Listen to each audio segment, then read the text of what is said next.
Okay, magandang gabi po sa ating lahat, lalo na sa ating mga kasama sa online. Good evening po sa inyong lahat at mapagpalang gabi. At welcome namin ang bawat isa to this online Bible study. So thank you sa inyong pagsama sa amin at pagpalain kayo ng Panginoon at patuloy tayong lumago sa pagkipag-relasyon sa Diyos. Hallelujah. So before that, let us pray. Hallelujah. Father in heaven, we worship you, we give you glory, honor, and praise. There is no other God like you. We are continue giving you praise and adorations because we love you, God. And tonight, Father God, we commit this time to you, God. May you continue, God, to dwell in us. May you continue, God, to lead us into our studies, O Lord God. May you open our spiritual mind and hearts, hallelujah, to understand the words that you're going to deliver today. And may you our teacher tonight, Father God. Lord, thank you, God, for your words. Thank you for your revelations. Hallelujah. And Lord, we pray for everyone who is listening and watching, Father God. We pray for the transformations of the life, Father God. Lord, thank you. We return to you all glory, honor, and praise. In Jesus' name we pray. Amen. Good evening, Elder. Welcome sa ating pag-aaral ng salita ng Diyos. Ang aga-aga yata dyan. Anong oras pa lang dyan sa Pilipinas. And of course,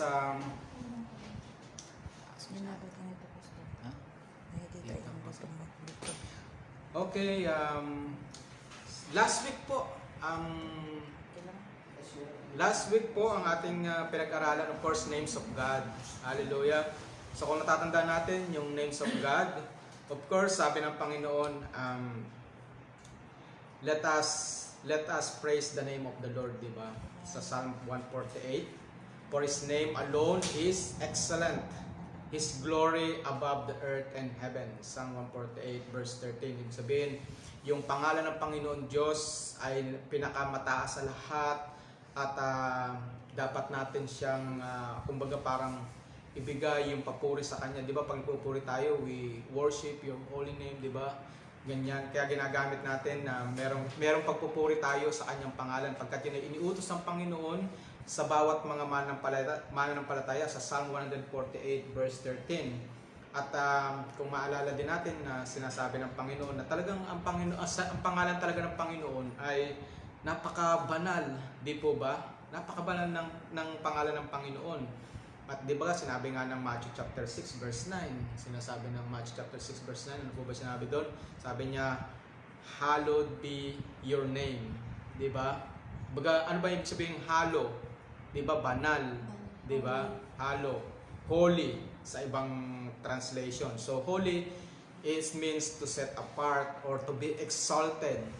Absolute devotion sa Panginoon and complete devotion and admiration. So yun yung ibig sabihin ng to hallowed be your name. So ibig sabihin sambahin ang ngalan mo. 'Di ba sa Tagalog yung ating mga pag-ating pinepray yun, sambahin ang pangalan mo. Ibig sabihin magsamba tayo, mag-worship tayo sa Kanya. Ang pagsamba, of course, there is adorations, there is yung pag-humble ng ating sarili, yung total exalted ang Panginoon. So yun ang gusto ng Panginoon. At sabi ng Panginoon sa Nehemiah chapter 9 verse 5, stand up and praise the Lord. Stand up and praise the Lord your God who is from everlasting to everlasting. Blessed be the glorious name. Nehemiah chapter 9 verse 5. Blessed be the glorious name and may it be exalted above all blessing and praise. Ibig sabihin yung pangalan niya talaga, i-praise natin. At kaya sinasabi rin ng Panginoon, dahil siya ay holy, yung pangalan niya, pinapasabi rin sa atin na huwag nating gagamitin na kung saan-saan lang ang pangalan na walang kakwenta-kwenta. Di ba maraming mga gumagamit lang ng parang yung salita, yung pangalan niya, isasabihin lang ng parang ano na lang, ano yung tawag doon? Expression na lang, di ba? Hindi pala pwede yan. Ayaw ng Panginoon niya. Sabi di ba sa Exodus chapter 20 verse 7, na sinabi ng Panginoon, you shall not misuse the name of God. Huwag natin gagamitin sa kung ano-ano lang, kung saan lamang ang pangalan ng Diyos. pagkat yan ay inuutos ng Diyos, so sa ano yan, palagay ko mga second command o first command ng Panginoon. Second commandment sa Ten Commandment. You shall not misuse the name of the Lord your God, for the Lord will not hold anyone guiltless who misuse His name. So kaya ingatan natin ang paggamit ng salita ng Diyos. Gamitin lang natin siya to glorify the Lord.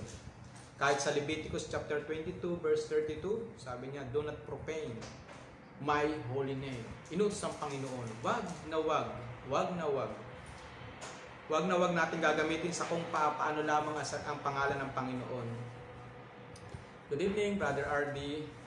Do not profane my holy name, for I must be acknowledged as holy by the Israelites. I am the Lord who made you holy. Kaya nga sinasabi ng Panginoon, pinapaalala ng Panginoon, ito'y kasama sa 10 utos, wag natin gagamitin sa kung saan ang kanyang pangalan. Kung hindi lamang sa pagpupuri, ay doon lang natin pwedeng gamitin ang pangalan ng Diyos. So ang unang ginamit ang Panginoon kung ano daw ipapangalan, anong tatawag sa kanya. Alam ba natin ang pangalan ng Panginoon, di ba?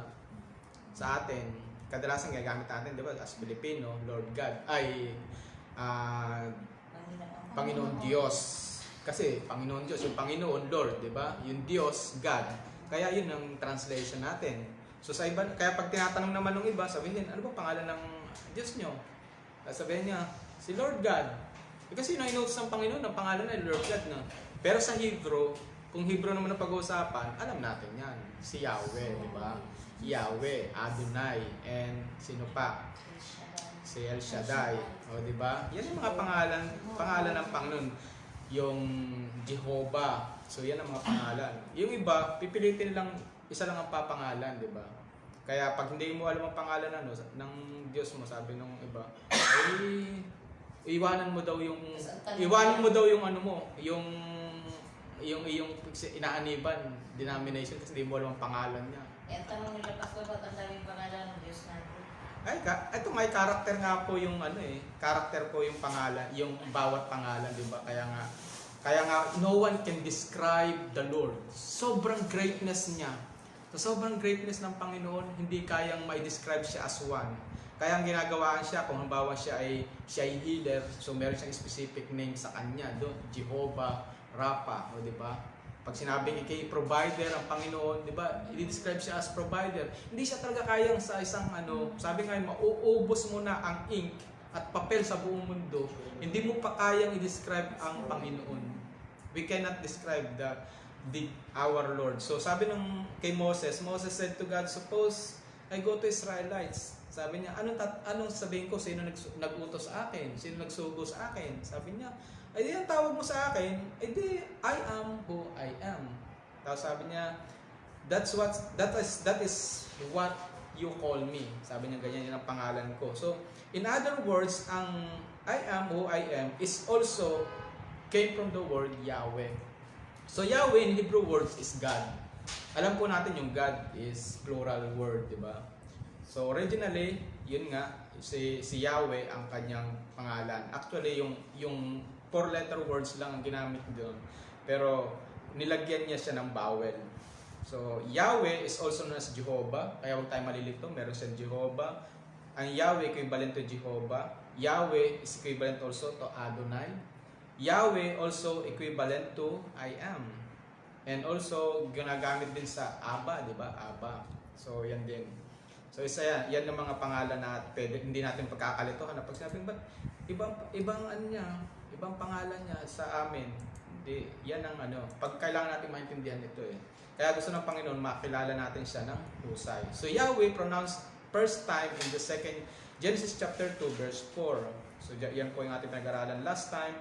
At sinabi ng Panginoon, Genesis chapter 2, verse 4, sabi niya, when the Lord God made the earth and the heavens, sabi niya, nasaan naman dun yung sinasabing Yahweh? Sa salitang yun. Pag tinignan niyo po yung sa dictionary o sa Hebrew na Bible, is makikita niyo po doon ang translation niya po ng Lord God is Yahweh. So kaya nga po, dahil nasa English tayo, makikita niyo yan, capital L-O-R-D. Lord God. So yan po yan. So ipinag-aralan din natin ng ang God means a plural word. So means Elohim or creator, all power, sustainer, supreme, and judge. God is not only a God the Father. Of course, God is composed of the triune God, the three united God. God the Father, God the Son, and the Holy Spirit. So according to 1 Corinthians 8:6, sa Son naman is 1 John 5:20, sa Holy Spirit naman is Acts chapter 5 verse 3 to 4. So yung unang pangalan ng Panginoon na ating pinag-aralan last week, El Shaddai. Okay, the Lord God Almighty. So yung El means God. Yung Shaddai means Almighty. So the Lord Almighty pag binuo mo siya. Yung El, di ba El Shaddai? El means God or the Lord. Yung Shaddai means Almighty. So pag binuo mo siya, the Lord God Almighty. Genesis chapter 17 verse 1. Meron niya mga kasamang verse sa Genesis 28 verse 3. Meron yan. So Genesis chapter 35 verse 11. Kasama rin yan. Makikita niyo rin dyan. So Genesis chapter 43 verse 14. So 7 times ginamit ang El Shaddai sa Old Testament. Nung una yung kay Abraham, doon siya ginamit. When 99 years old, Abraham. So let's go to number 2, Adonai. Of course, ang Adonai is the Lord Master. Lord or Master, yun ang ibig sabihin niya. Lord or Master. Adonai is a parallel to Yahweh. Kaya wag tayo malilito. Yahweh and Jehovah. Kaya pag sinabing Adonai, it is same as Yahweh. Sinabi namang Jehovah, same as Adonai, same as Yahweh. So hindi po tayo magugulo doon. So Exodus chapter 20 verse 7 yan. Nakita natin dyan na huwag natin gagamitin ang pangalan ng Panginoon ng in vain. Oo, ayaw ng Panginoon yan. At makikita natin yung salitang Adonai sa Genesis 15:2. Yan ang kanyang verse for Adonai. Sabi niya, but Abraham said, Sovereign Lord, what can you give me since I remain childless? The one will inherit my estate is Eliezer and Damascus. So Adonai also is a plural word, means Lord or Master, Owner. Okay, go to number 3. Number 3, Jehovah Nisi, Yehovah. Pag ito'y binibigkas ng Hebrew, Yehovah, Nisi, Yehovah, Nisi. The Lord is my banner. So makita natin din naman yan sa Exodus chapter 17, verse 18 to 15. Ito yung sinasabi ni Pastor na laging nakukwento natin, narinig natin yung sina Moses na nakikipaglaban sa Amalekites, no? Na pag binababa ni Moses yung kamay, ay natatalo siya. Kaya gagawa, pag nangangawit, tutukuran ni Aaron at Joshua. Kasi pag natalalaglag, binababa, natatalo rin sila eh. Natatalo kasi. Natatalo sila eh. So, yun po, sabi niya rito, Joshua fought with Amalekites as Moses had ordered. Moses and Aaron and Hur went to the top of the hill. As long Moses held up his hands, the Israelites were winning. But whenever he lowered his hands, the Amalekites were winning. Oh. Sabi, Moses built an altar and called it, the Lord is my banner. Nanalo sila sa doon, sa nag-victory sila. Kaya tinawag nilang, the Lord is my banner. And he said, because hands were lifted up against the throne of the Lord.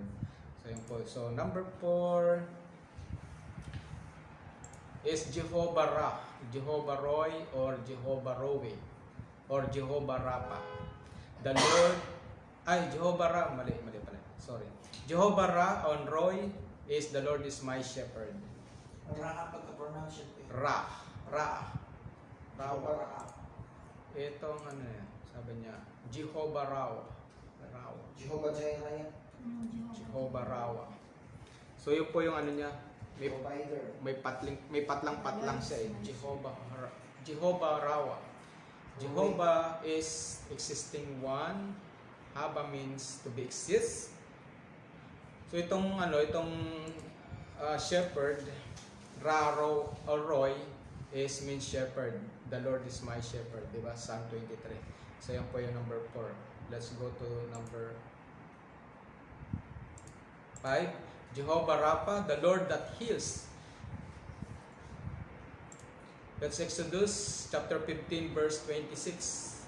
Sabi niya, if you listen carefully to the Lord your God, do what is right in His eyes, if you pay attention to His command, and keep all His decrees, I will not bring on your any of diseases brought in Egyptian, for I am the Lord who heals. Si Lord ang ating healer, di ba? Maraming dinagdag si pastor na mga verse dito na healer, di ba? So dito, sinabi ng number 6 naman, ito naman yung nasa hanggang Jehovah Shammah ba tayo? Last week? Oo, last ang pinaganahan natin. Jehovah lang. Jehovah Shammah. So Jehovah Shammah, yun yung ating last na ating tinakel. At ang Jehovah Shammah is derived from the Hebrew word Sham. No? Sham, which can be translated as there or present. Jehovah Shammah is symbolic name of earthly Jerusalem. It means he did not abandon Jerusalem. That's why it is Shammah together. He restore. So Shammah also is restoration. Restore. So Ezekiel chapter 48 verse 35, yan yung verse niya. The distance all around will be 18 cubits, and the name of the city from that time on will be the Lord is there. So yun po yung kaya pinarestore yung Jerusalem, di ba? So yan po yung sinasabi niya dyan. So the Lord is there. Tsaka yung nag-divided by sila ng mga territory, yung mga Israelites, pagkatapos nilang makonquer ang land para sa kanila. So number 7, Jehovah Chidkino. Jehovah Chidkino, the Lord our righteousness. T-S-I-D-K-E-N-U.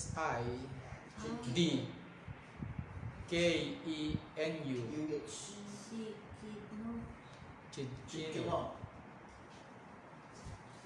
Jehovah Chidkino. Sa naman, sa pagkabilibig kasi ito ng Hebrew, Yehovah Chidkino. Chidkino. Chedek, ibig sabihin Chedek, from which Chidkino derives. So yung yung Chidkino came from the word Chedek, or to be, ibig sabihin ng Chedek is to be stiff or to be straight.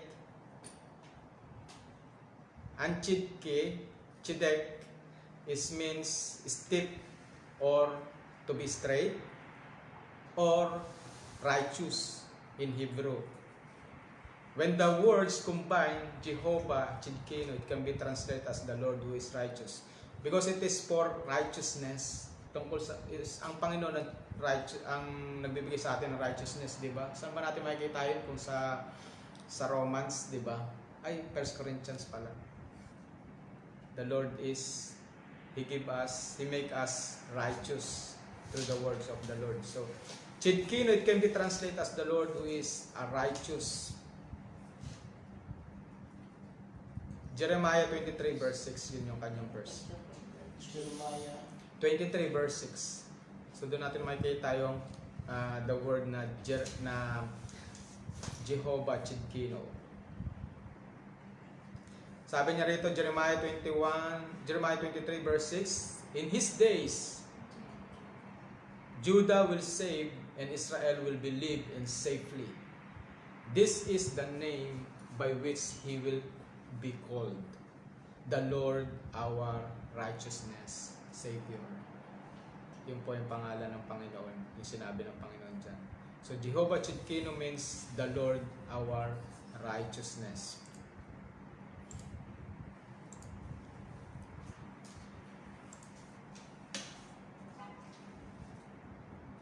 Okay, number 8. Jehovah Makadesh. Ano naman itong Jehovah Makadesh? sa ibang translation niya, Makadiskim. Makadeshkim. The Lord sanctifies you. Pagka dun sa ano, Makadesh. Makadesh sa ibang words ginamit. Iba naman Makadeshkem, derived from the word Hebrew words Kadash. From Kadash word. Kaya Jehovah Makadash. Yung Kadash means sanctify.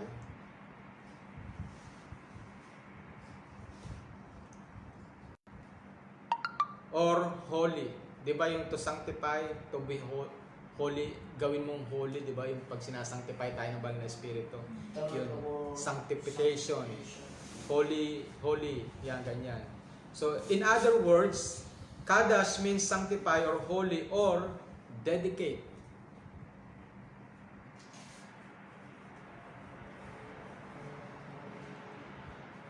Sanctifications is also a separations of a person to dedicate as a holy.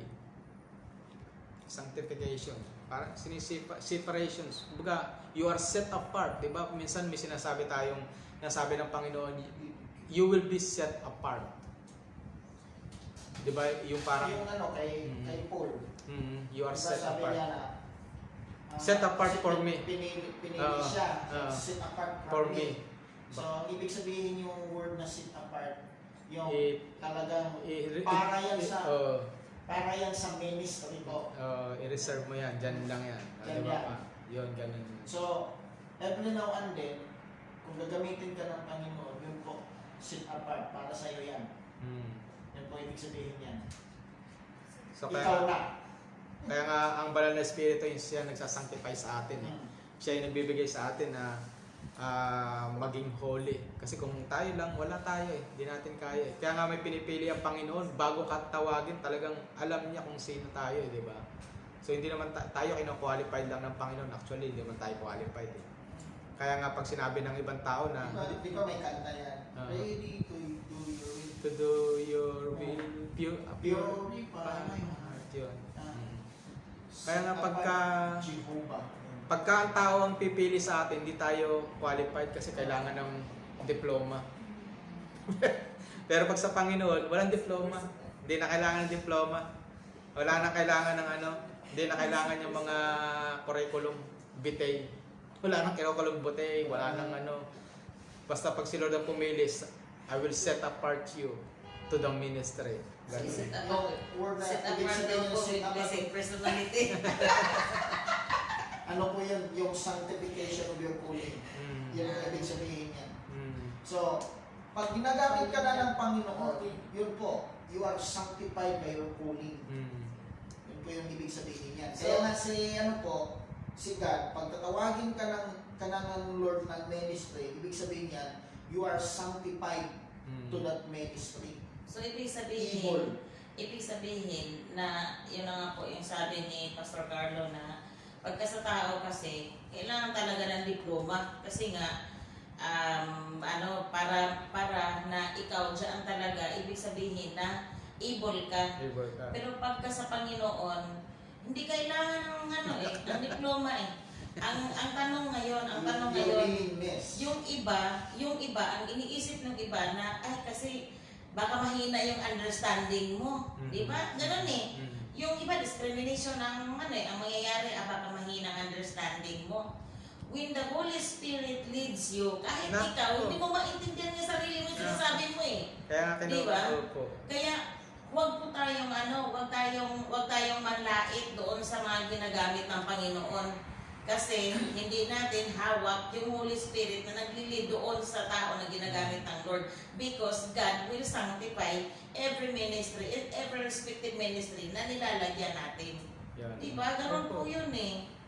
Doon mapapatunayan ng tao na hindi yung tao ang nagsasalita. Mayroon talagang kumikilo sa kanya. Meron talagang gumagamit sa kanya. Kita mo yung mga ginamit ng mga apostol, 'di ba? Oh.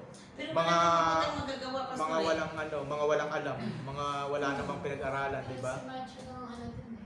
Kasi siya. Si Paul, nag-aaral yan. At Hindi, least. siyempre, si Paul, makikita kasi ng tao talaga na si Paul talaga, Nag-aaral din siya sa school, ng law, di ba? Pero lahat naman ng pinag-aralan niyo yun, abolis naman. O, di ba? Tingnan mo, si Paul nag-aral ng School of Law. Oo. Tapos napakataas pa nung kanyang posisyon. Oo. Kasi ano siya eh, Posisyon niya. ano siya eh, yung... Killer. Oo, meron siyang license to kill sa sa Christian. Eh, bakit na nung si God, nung wilin siya ng Panginoon, bakit nag-umpisa si Paul sa umpisa Sa wala, talaga? zero. Kasi Oo, ibang iba. usaping spiritual sa Yung sa iba. sa Kaya- mundo eh. Minsan nakakasakit lang ng loob yung yung mga lalo na ito nakikita din doon sa halimbawa yung member sa church na parang pagka umabot kasi sa time na marami nang nagpi-preach, marami na pastor ang church, parang iisipin na, sasabihin na ayaw ko muna magsimba ngayon kasi hindi naman si pastor yung preaching. Ayaw ko kasi kay pastor siya yung preacher ngayon eh. Di ba?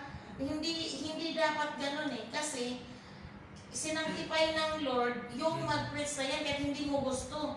Ang salita ng Diyos, ang dinadala yan, salita ng Diyos. Kaya yun lang yung ngayon. Tama. Medyo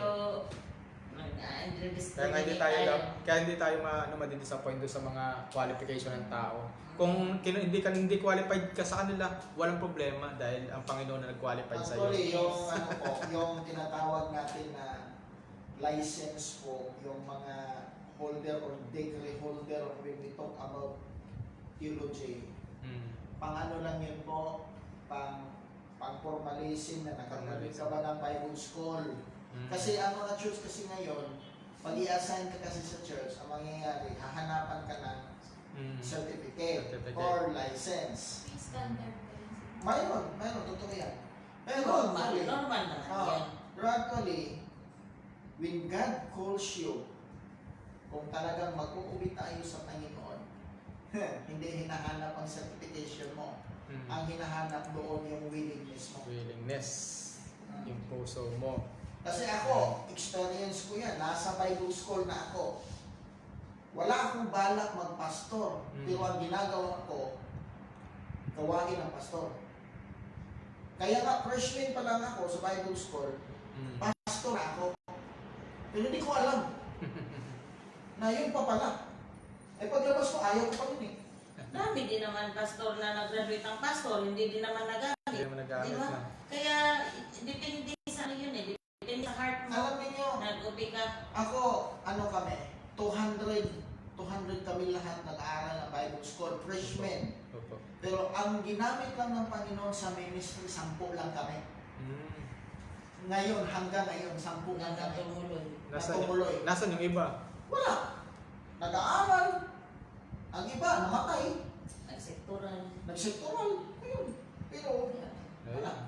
Eh, depende Yung iba namatay. Meron Sila naman- talaga may sinasacrifice, may inaanoy. Tsaka meron naman siya talagang design para sa bawat sa atin. No. Merong iba kahit anong gusto niya maging pastor siya, hindi siya design Hindi doon. mo calling Hindi siya magamit doon, pero may calling talaga siya para kanya. Gagamitin pa rin siya pero hindi siya In doon. another bullet.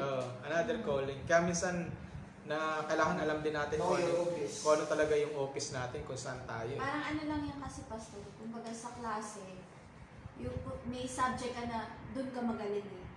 Diba? Kunyari sa science, o mas magaling ka sa science. Doon ka, kumbaga pag Magiging nag-report ka, doon ka effective. effective. Oo. Kaya nga, hindi natin pwede ipilit na tayo, magpa-pastor ako kahit hindi ka naman tinawag na pastor, di ba? Kaya nga, magugulat ka, meron namang matagal na talaga sa ministry. Talaga sa pastor na talaga siya kung titingnan, pero hindi siya nilalagay ng Panginoon doon. Mayroon nga. Kasi Mayroon nalagay ng nga Panginoon si Pastor. Mga kakilala ko katatagal na sa ministry.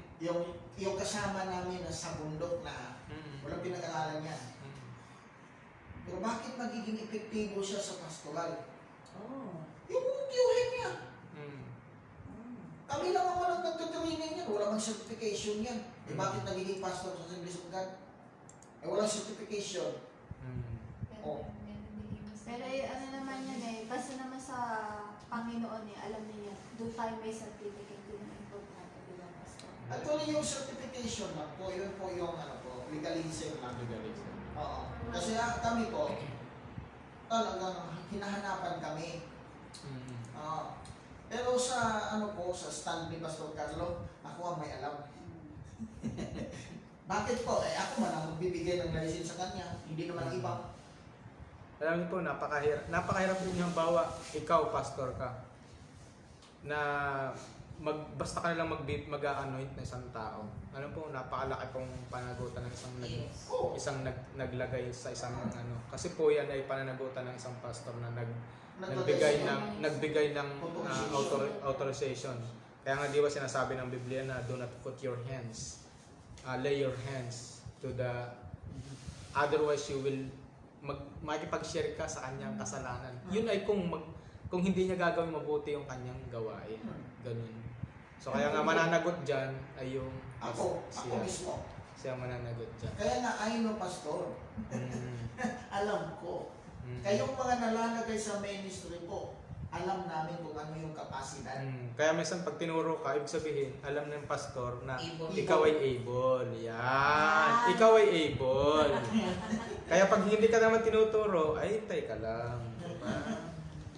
May panahon pa. Yung iba nga, atat na, buti ako na ituro. Oo. Pag tinuro naman, wag mo Pag na. ituro naman, give chance to other. Ano ba yan? Okay, let's continue. Yung po yung Jehovah Makadesh, Kim. Yan po yung sinasabing Kadash means sanctify or make holy or make dedicate the life or sanctify or set apart. Yan po yan. So pag tayo, ang Panginoon nag-set apart sa atin, hindi tayo. Kaya nga ang Panginoon, siya lang ang nakakapili sa atin, siya nagpapabanal sa atin. So sa ating panahon, ay ang banal na espiritu yung nagmi-ministry na ito, yung sanctification, di ba? One of the ministry of the Holy Spirit is to sanctify, to make us holy, di ba? Yan yun. So number 9. Yung verse natin. Exodus 31. 31 verse 13. Exodus 31 verse 13. The Bible said that, say to the Israelites, you must observe my Sabbath. This will be a sign between me and you for the generations to come, so you may know that I am the Lord who makes you holy. So, si Lord ang nag-make us holy. Siya ang nagbigay sa atin ng kabanalan. So, hindi natin ma-earn ng kabanalan sa pamagitan natin mga gawa. Hindi pwede tayong magbanal-banalan. Hindi tayo pwedeng magmukhang banal. Ang kaso na ang banal na. Hindi tayo pwedeng magmukhang banal. Kailangan talagang galing sa Panginoon ang pagiging banal. Hindi Kaya natin. nga blasphemy yung kanta na yan, banal na aso sa kabayo. Blasphemy talaga. So, Jehovah Makadesh Kim. So, siya po ang Diyos na nagpapabanal sa atin. So, let's go to number 9. Jehovah Jireh. Sa Hebrew ay Yehovah. Kaya nga pagpapakinggan mong Yehovah, parang Jehovah, di ba? So, Yehovah Jireh. Yere. Yun ang kanyang ano. Jireh sa atin, pag binibigkas natin, Jehovah Jireh. J-I-R-E-H. G-I-R-A-H. Jehovah. Pag sa Hebrew, pag binibigkas nila to, Yehovah. Yere. Jehovah Jireh is symbolic name given to Mount Moriah by Abraham. Ito yung yung by Abraham to memorialize the intercession of God into sacrifice of Isaac by providing substitute for imminent sacrifice of his son. Sino nakaalala nito? Yan ang Kay kanta Abraham. nila, Fitr? Yung kay Abraham, ito yung Adha. Alam ba dyan? Yan yung ibig sabihin ng Eid nila sa second Eid. Yung pagsasacrifice ni Abraham kay Isaac. So sa atin naman, ito naman yung kaya naging God, the Lord will provide, sabi ni Abraham. Ito yung, alam niyo yung istorya nito, yung yung nag-alay si Abraham. Si Abraham. Pagkatapos nung nakatali na at lahat, nakalagay na sa offering, Take- papatayin na niya, niya. pero nagsalita ang Panginoon, di ba? Sinubukan ko siya. The angel. Tapos pagkatapos nun, sabi niya, huwag mong saktan ng iyong anak. Tapos nung kinuha niya, may nakasingit na doon sa Yung ram. So yun ang naging naging offering niya, naging sacrifice. Kaya tinawag niya yung lugar na yun as the Lord will provide. So makita natin yan sa Genesis chapter 22. Genesis 22:14.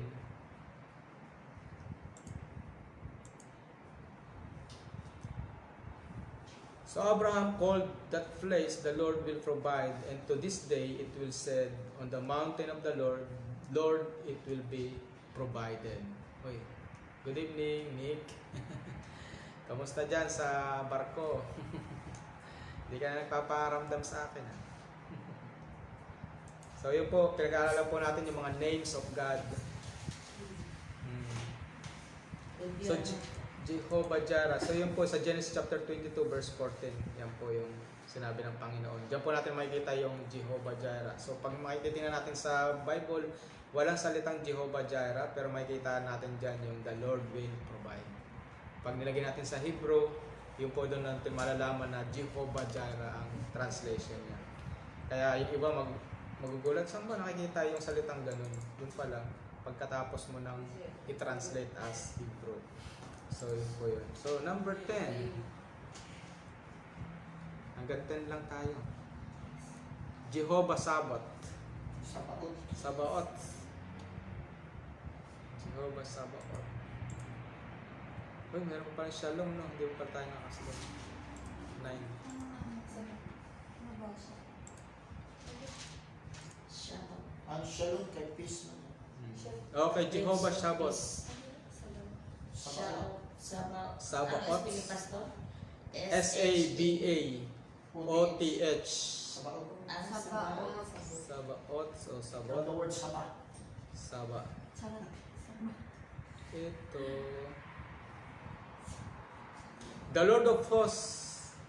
Yan yung ibig sabihin ng Jehovah Sabaoth.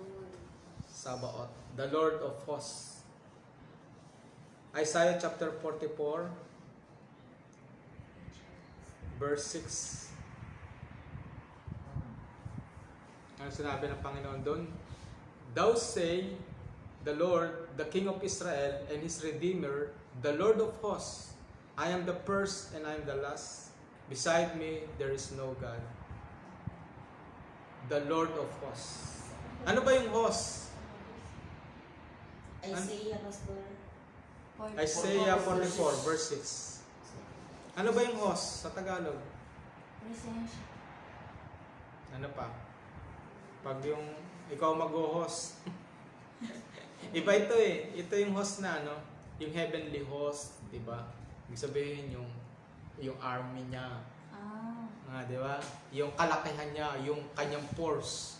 Yan, yung kanyang So, yun yung host. So, means warrior.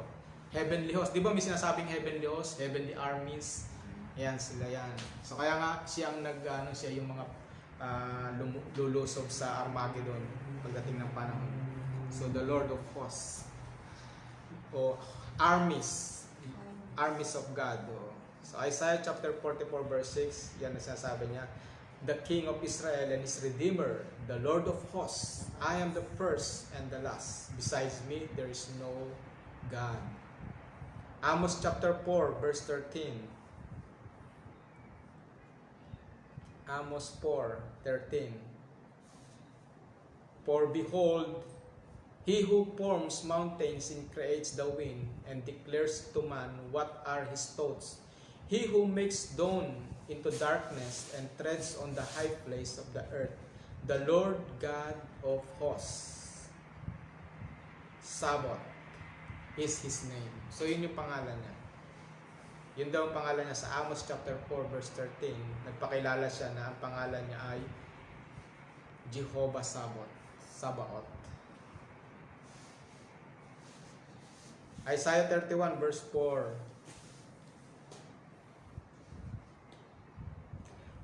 For the Lord said to me, as a lion or young lion grows over his prey, when a band of shepherds is called out against him, he is not terrified by their shouting or daunted of their nose. So the Lord of hosts will come down and fight on Mount of Zion and its hill. So nakikipaglaban ng Panginoon. Kaya nga ito'y the Lord of hosts o yung armies of God, warrior of God. So siya po yung nakikipaglaban para sa atin, di ba? So kaya nga pagdating ng Armageddon, ito ang mga kasama ng Panginoon, pati yung mga kaya nga malalaman natin ito pag pinag-aralan natin yung Battle of the Armageddon. So Jehovah Shalom for the last. Ano naman yung Shalom? Di ba narinig niyo ba? Shalom. Shalom. Ano ba ibig sabihin ng Shalom? Peace. Kapayapaan o peace. The Lord of Peace. So sabi nandito, Jehovah Shalom is derived from the word Shalem. Shalem, which means ano daw? Sound or complete. Di ba pag sinabing safe and sound, na dadating ako dyan. Ibig sabihin, mapayapa ako makararating dyan sa lugar. Shalom derived from sound or conflict. Shalom is translated as peace. So yung shalom, ibig sabihin ay peace or absence of strife. Jehovah Shalom is the name of the altar built by Gideon. Sino nakakilala kay Gideon? Pinakamaliit. Kami ang pinakamaliit. Maliit talaga siya. One of the judges. Maliit talaga siya. Tapos maliit din ang kanilang angkan. Tapos siya ang pinili. Kaya nga hindi siya maniwala, na siyang pipiliin, siyang pinakamaliit. Sabi niya, sige, bigyan mo akong sign. Yun. Kaya nga doon nag-umpisa yung mga sign. Bigyan mo akong sign, Lord. Bigyan mo sign, Lord. Basahin mo itong lupa. Ganyan, di ba? Pag ito'y nabasa, ibig sabihin talagang ako nga. Bibigyan lang talaga si Lord. Tapos sumunod. So, naging ilis siya ng sign. Pwede mo, wag mong basahin ito. Kailangan, yun lang mabasahin gilid. Binasahan ng Panginoon. Kaya nga yung sign, hanggang ngayon, nahingi ako ng sign kay God kung siya na ba. Siya na ba? Siya na ba? Siya na ba?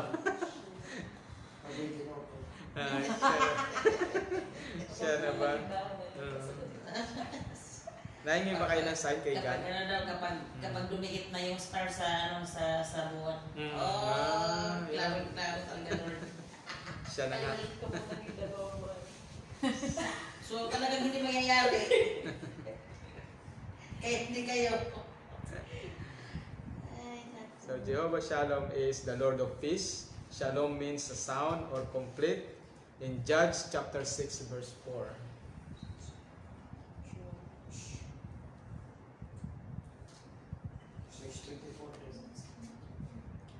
Judge 6 verse 4.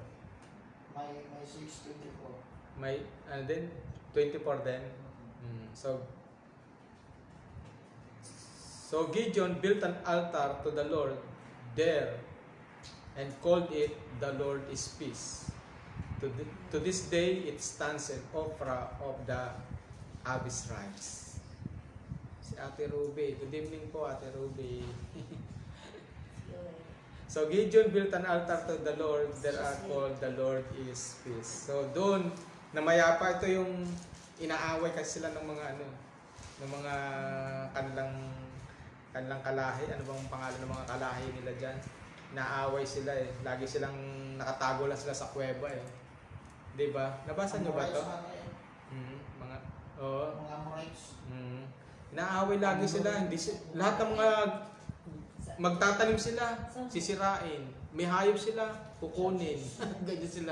Tago sila sa mga para silang daga o packs. Sa butas lang sila natira niyan, sa mga kuweba lang. Nasa gilid-gilid. Gilid ng bundok, ang bawah bundok na ganyan. Tapos nandiyan siya. magbubutas lang sila. Butas lang sila. Diyan ang mga bahay nila. Kunti lang yan sila. Kawawa nga sila eh. Pero sabi ng Panginoon, sige, kakalabanin natin yan.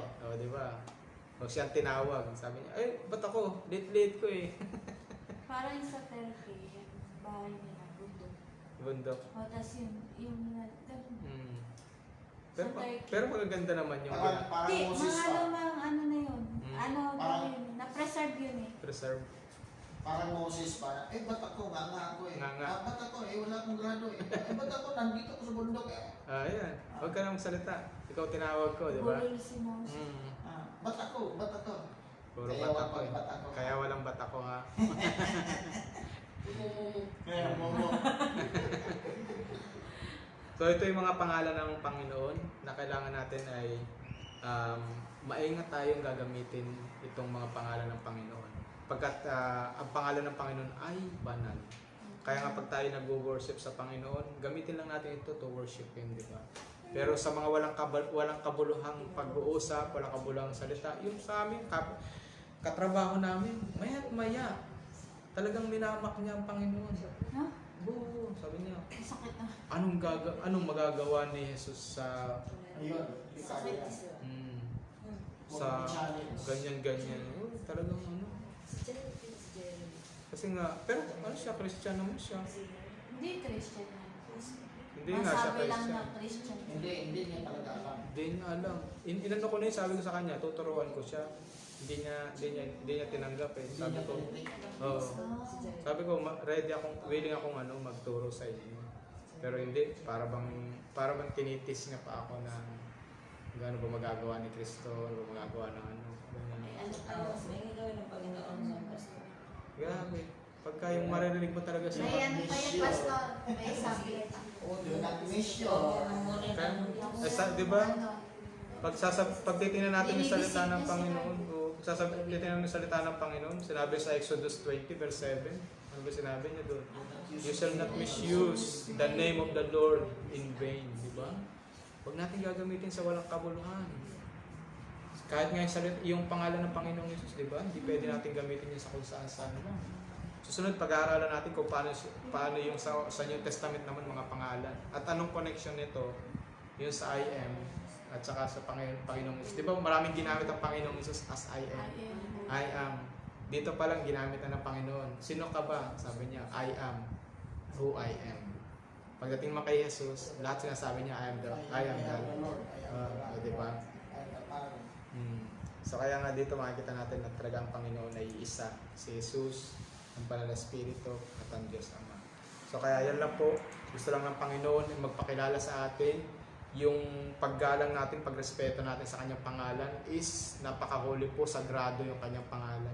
So hindi natin pwede siyang gamitin ng kung paano lang. So yan po yung marami po itong yung mga pangalan ng Panginoon, pero ito lang yung pinaka-basic na ginagamit ng marami, na ito yung kadalasan na well-known na dapat naiintindihan natin kung saan natin makikita sa Biblia itong mga pangalan ng Panginoon. Okay po, so meron po bang tanong? Okay, praise God. So yan po yung basta ang sinasabi lang ng Panginoon, let us praise the Lord. Yung kanyang pangalan, wag nating sabi ng Psalm 148, let the praise the name of the Lord, for His name alone is exalted. Diba? Excellent, His glory above the earth and heaven. So, diba, blessed be the name of the Lord. Lagi natin kinakanta yan. Kaya nga, lagi natin papurihan lang ang Panginoon. Okay? So, that's for tonight. And thank you po sa mga kapatid na kasama namin sa gabing ito.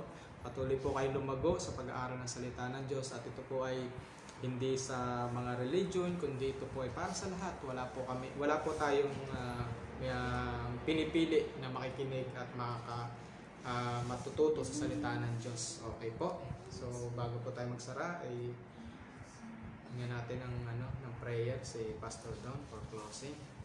Lord, let's pray. Thank you so much, Lord, for giving us a chance, to God, to study the Word. Thank you, Lord, for the Word tonight. And thank you also, God, for the viewers. Amen. Able, Lord, to ponder your Word, O God. And to all of us, O God, thank you, O God, for your anointing. Thank you, Lord, for the very presence, O Lord, na nandito po sa harapan namin. At sa pag-uwi namin, Panginoon, adala po namin ang victory, O Lord. Yes. We give you all our praises and adoration. And we pray also, God, to this house, oh God. Amen, This Lord. house Continue to of bless faith, this Lord, house, use and God. bless, oh Continue to God. bless everyone, Thank you, O Lord, for the protection. Thank you, God, for covering, O Lord, in your most precious blood. And thank you so much for your ministering angel. And even to all of us, O God, who are going, O God, to go back to our places. Thank you, O Lord, that manguna na po yung mga anghel mo, Panginoon, sa daan namin, Amen. Panginoon. Thank you for the protection and even to our family back home. God, thank you so much. For you are more than enough for us, O Lord. You are Yes. more than enough for our family, O God. Thank you, Lord, for pour out, O God, your blessings to individual, Lord. Amen. We give you praise, Lord, in Jesus' name. Amen. Okay, good evening po Ate Ruby. Sa lahat po ng mga nakasama namin sa gabi nito ay pagpalain po kayo ng Panginoon. Pagpapala at kapayapaan, pag-ibig ng Panginoon ay sumagana sa bawat isa. Good evening po, good night everybody. God bless. Makalamitan hindi.